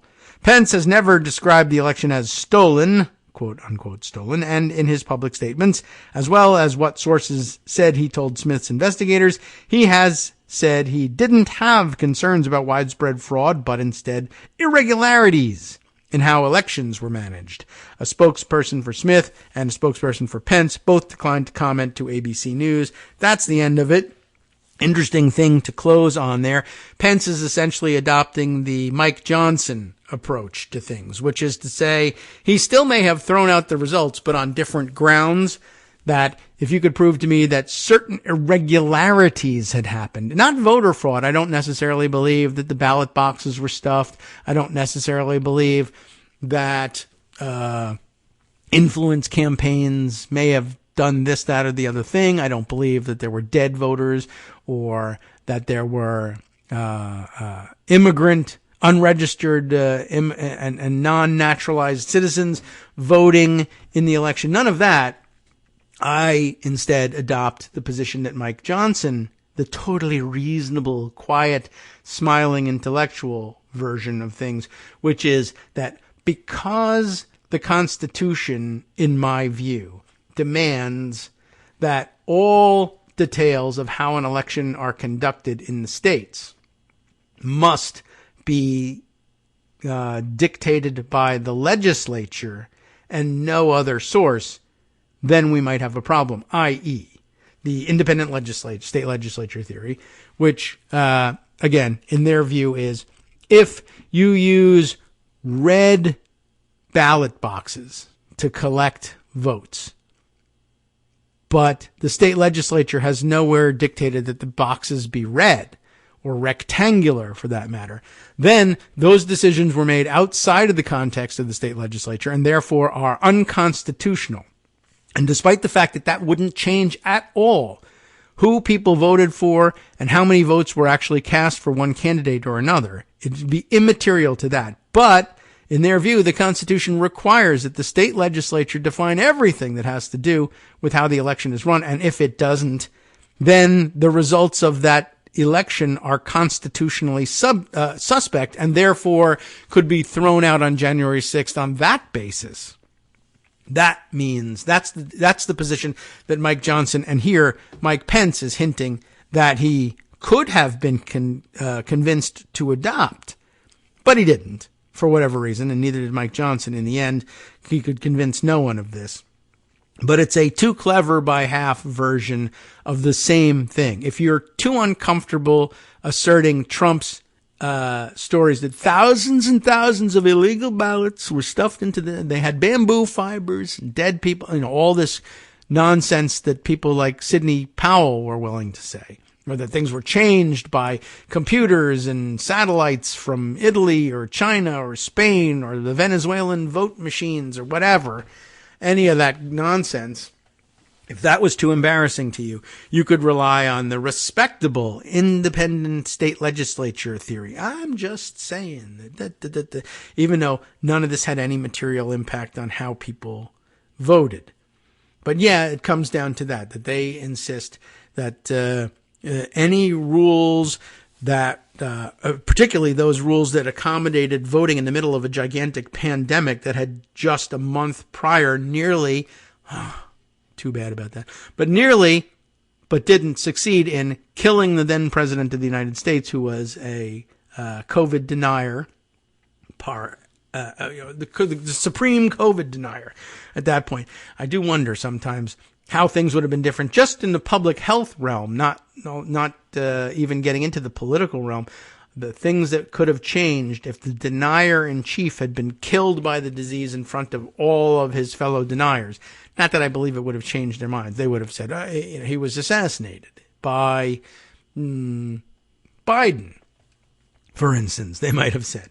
I don't know what they would have come up with. But, I wouldn't have been averse to finding out if it meant burying Trump at the time.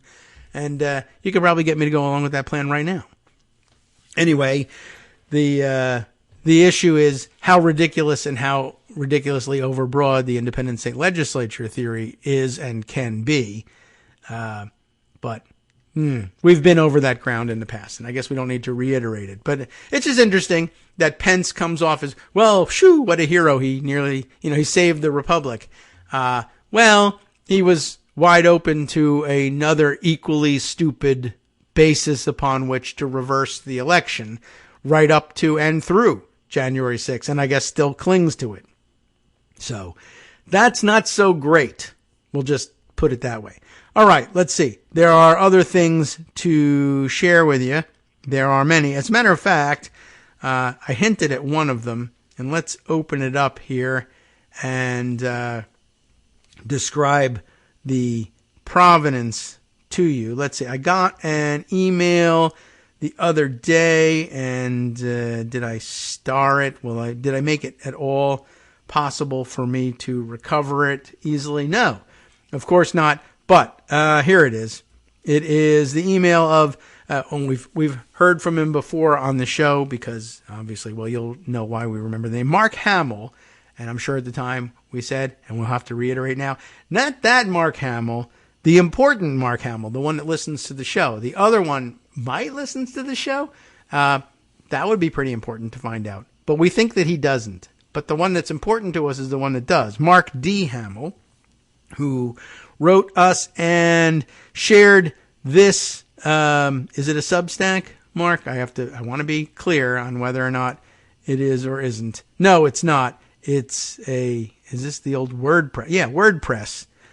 Where you keep the blog Occam's Razor, and here's what you've subjected to the razor today. It is the question left unresolved, slyly, we like to think, by the judge in the Colorado case considering the 14th Amendment disqualification of Trump based on his one, previously having taken an oath to support and defend the Constitution of the United States, and then reneging on that oath by supporting insurrection. But remember the weird ruling in which she said, oh, that was an insurrection. It's just that Trump isn't an officer under this definition, and so therefore the 14th Amendment may or may not apply, but that's really a decision for others to make, for the elected branches to make this determination, not the judicial branch. But one, they're not going to make that determination. And two, come on, grow a spine. But she was looking for the opportunity, perhaps, we speculated, to kick this up to the appellate levels where they might say, actually, we kind of do think that he was an officer. So we'll reverse you on the important question of whether or not he was an officer, but sustain you in your conclusion that whether or not he was an officer, this definitely was insurrection. And that finding, plus our reversal and finding that he is in fact an officer, means that the 14th Amendment disqualification does in fact apply to him. So this was the only way to keep the claim alive and not have to,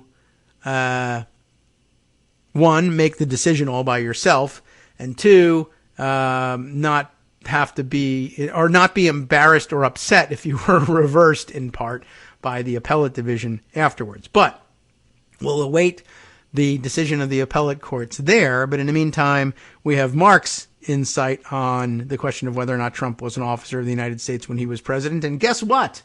He concludes that he was, and we're largely in agreement. So I don't think that changes things from the perspective of the show, but let's just add one more voice to that chorus. So far, he says, courts looking into the issue on whether the president is an officer of the United States say he isn't, because it doesn't say that in the Constitution.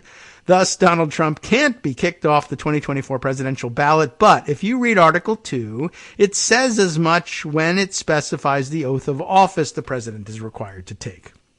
So in Article 2, of course, it lays out the presidential oath of office. I do solemnly swear or affirm that I will faithfully execute the office of the President of the United States and will do so to the best of my ability, to the best of my ability, preserve, protect, and defend the Constitution of the United States. That's the oath. The fact, of course, that he will execute the office of president should, for most people, lead you to the conclusion that that must mean he's an officer, because that's who occupies an office. We made the same argument If you are executing an office, then by definition you are an officer. One judge has already ruled that Donald Trump engaged in insurrection, but because there is no explicit language in the Constitution that says the president is an officer, she didn't figure she could remove Trump from Colorado's ballot. This rationale is being a weasel and not a judge. If I am the treasurer of the local Lions Club, I sign checks for the club, and because I have the authority, it's legal. I am an officer, one definition of which is one who holds an office or authority or trust in an organization such as a corporation or government. What's likely happening is judges that rule this way sense a target on their backs. In short, they are cowards. I don't think our Supreme Court justices have any more inherent courage than these other judges. I don't know why this point is not being argued. I haven't seen anyone else making it. I assure you, people are making it. If Trump meets the definition of someone encouraging insurrection while running as a candidate for president, then he's violated the 14th Amendment, Section 3, and can be disqualified. This passes the common sense test. Plus, it's right there in the U.S. Constitution. Someone who holds an office is by definition also an officer. If the president isn't, then presumably any decision he or she makes is subject to being potentially unlawful. That would be interesting too. If he's not an officer of the United States, and he's asking officers of the United States military later to invoke the Insurrection Act, by what right are they to follow his orders if he's not an officer of the United States? I'm not sure, but I understand in hindsight what it was that the judge was arguing there, and we could make something out of it, including the clever argument that she was just looking for a larger panel, not one judge, but a panel of 3 at the minimum, at the appeals level to make that call. Or she really did want to kick it to the United States Congress, which is a terrible idea because they're not going to be able to enforce that provision, in which case it ends up nullifying the provision. But, just one of many constitutional provisions nullified by a partisan Congress, including the impeachment clauses. But anyway, just wanted to bring that back up today since it did come up in our reading of the other stories of the day. All right, let's see. By the way, just to go a little bit more local today and share a slightly different story, this from Politico. We'll go down to Florida and talk about the largely irrelevant Ron DeSantis these days. For some reason, the big news today is about Nikki Haley instead. One, she may be overtaking DeSantis as the Trump alternative to which people are supposed to turn, except I think everybody will have an opportunity well, they're all running to make that claim, so everybody gets a shot at it eventually. DeSantis destroyed himself. Fantastic. I think it's terrific. It's wonderful that he did. Nikki Haley, slightly less scary than DeSantis, but really any Republican in the presidency at this point is a recipe for disaster because they'll all be beholden to the Trump base at some level.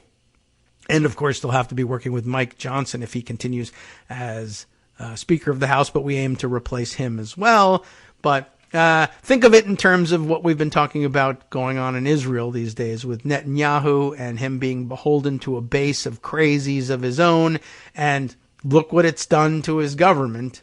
And, of course, he has to cling to power anyway because he, too, is in legal jeopardy just like Trump is.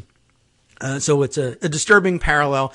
And when we read a week or two ago about is the United States next to succumb to the craziness that was, the trap that Netanyahu essentially has walked into in Israel, and will we have the same problem? It sets up pretty similarly. Anyway, doesn't matter. She's being touted as pushing aside DeSantis. That sets up this story. But how so, by the way?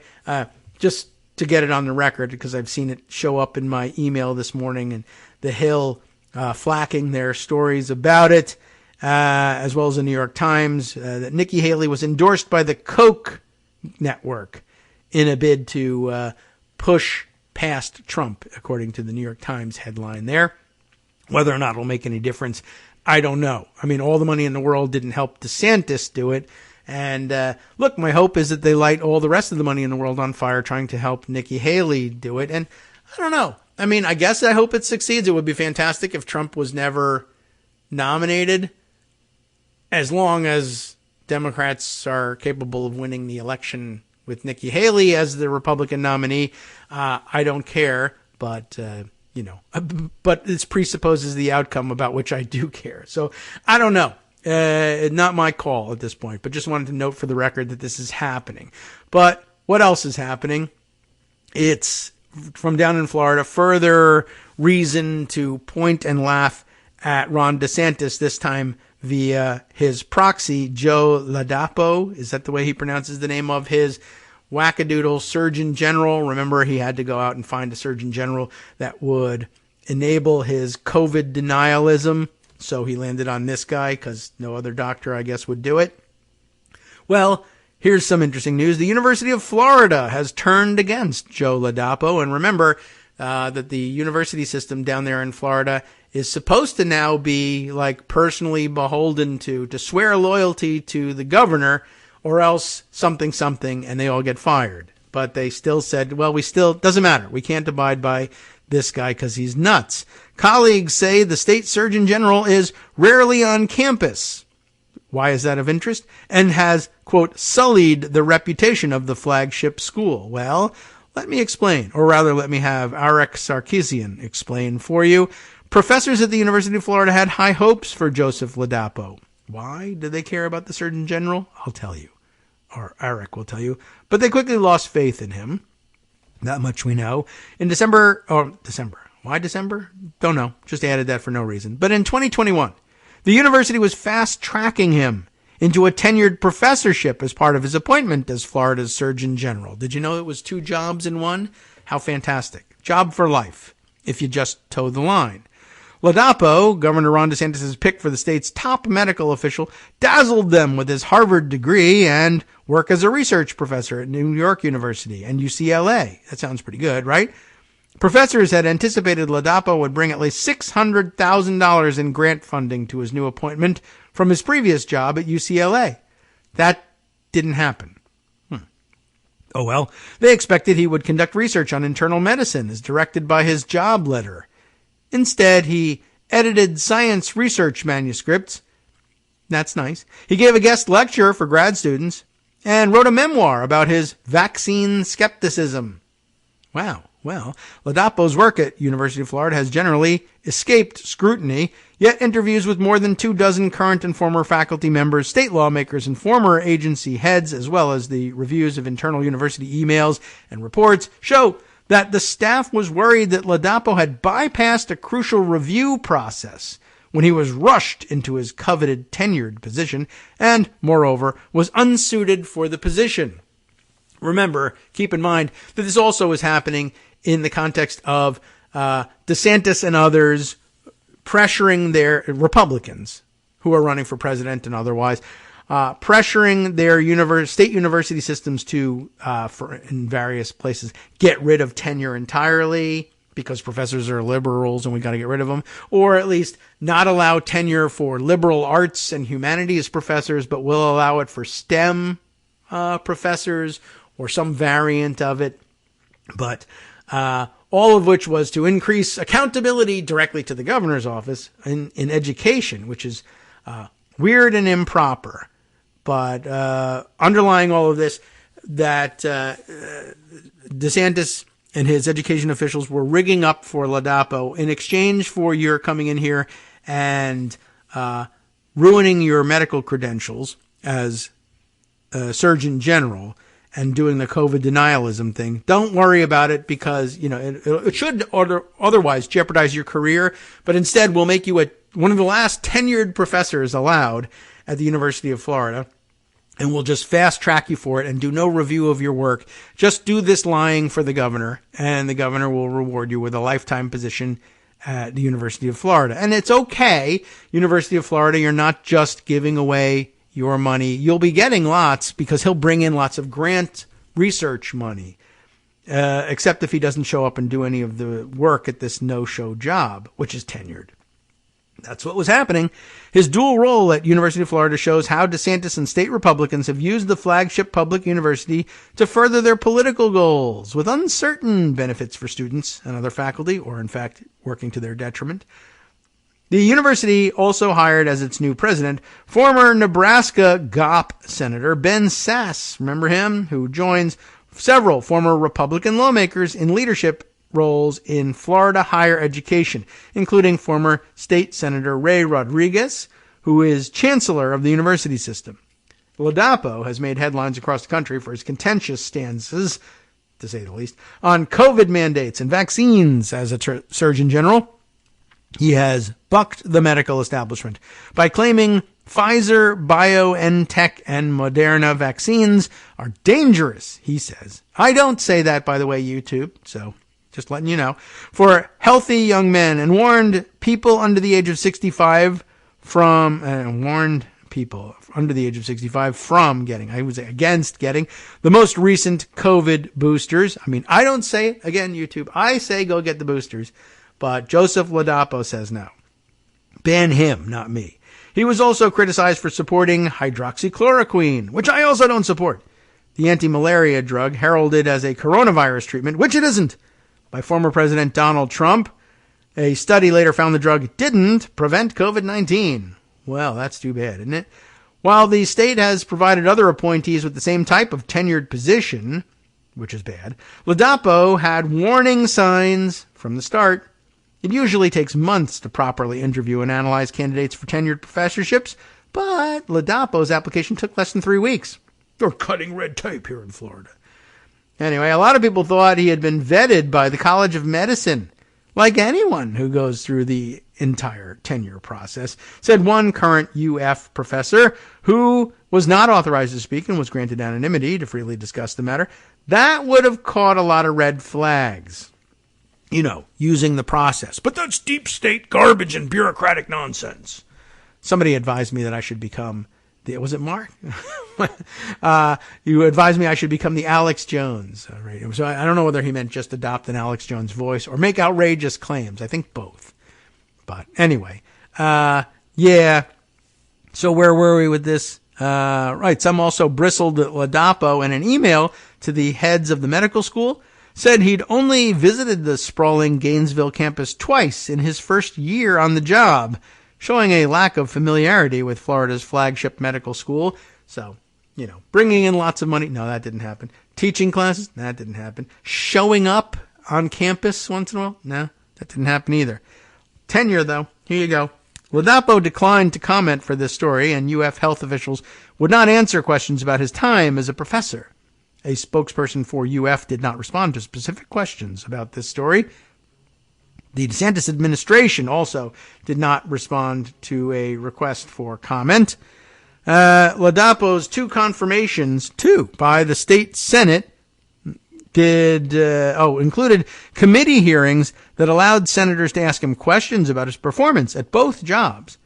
State Senator Tina Polsky, a Democrat from Boca Raton, said that she had asked Ladapo during last year's confirmation about his performance at UF, and he did not give a clear response despite follow-up attempts. Too bad.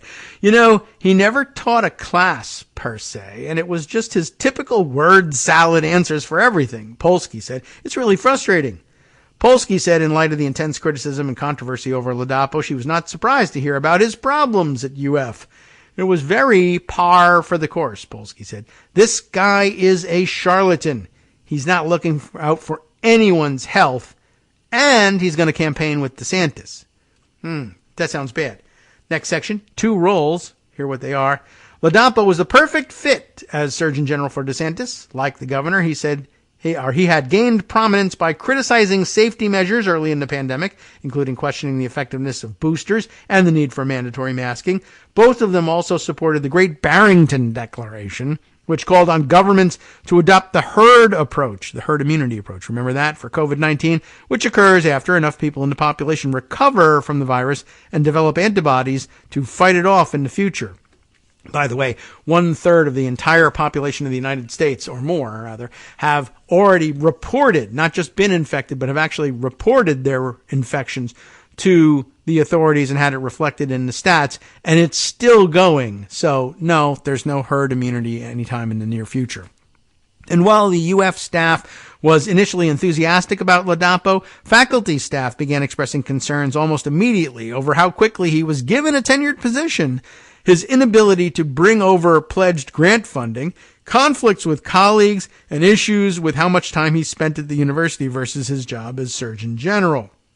Former U.S. Surgeon General Richard Carmona, an appointee of former President George W. Bush, said the arrangement allowing Ladapo to be Florida's top health official and a professor at UF could create conflicts of interest, or at least very likely be viewed as one. Carmona, a professor of public health at the University of Arizona before becoming U.S. Surgeon General, said he placed his university job on hold after his appointment to avoid the appearance of conflict, especially if his position involved decisions that would impact his university employer. Other conflicts could arise if, in a state position, he advocated for a political stance that was at odds with the university. When you are in a political office, you cut your ties, Carmona said. Basically, I still talk to my colleagues, but my responsibilities were left because my allegiance has to be with the United States of America. That sounds like a good idea. Florida law allows state employees to split their time between two positions if they are recruited to lead an agency under a 2-year temporary interchange agreement. The agreement allows the employee to collect salaries from both jobs. Ladapo, by the way, earns a $250,000 salary as Surgeon General and a $262,000 salary from University of Florida, according to state and university records. But some of Ladapo's UF College of Medicine colleagues were concerned he bypassed crucial vetting during his whirlwind hiring process, regardless of whether it was legal. And there's plenty of information about that in the article, but we don't have time to get to that today. Just wanted to sort of throw that out there as an issue. We'll see whether this develops or festers any further, or whether he benefits from Ron DeSantis' collapse. Maybe that's the best thing that ever happened to Ladapo, is people will stop giving a crap about how much he was skimming off the top from Florida if DeSantis looks to have no chance. But it's still a year out, so you never know what's going to happen. Nikki Haley isn't exactly taking the world by storm. Perhaps we'll return to this. Perhaps Justice Putnam will give it a look at some point. I don't think that's on his radar, but we'll tell you what is on his radar as he takes up the West Coast Cookbook and Speakeasy next, right here on Netroots Radio. From netrootsradio.com, you have been listening to Kagro in the Morning with David Waldman. I'll tell you what, I'm looking forward to hearing about this. The Republican threat to Fani Willis ran into a legal wall at Georgia Supreme Court. And other things that he's got on tap for you. Michigan is on the verge of implementing one of the nation's most ambitious clean energy mandates in a state with a long-standing manufacturing legacy. Maybe that's why they're always trying to kidnap the governor there. Hope not. Stay tuned.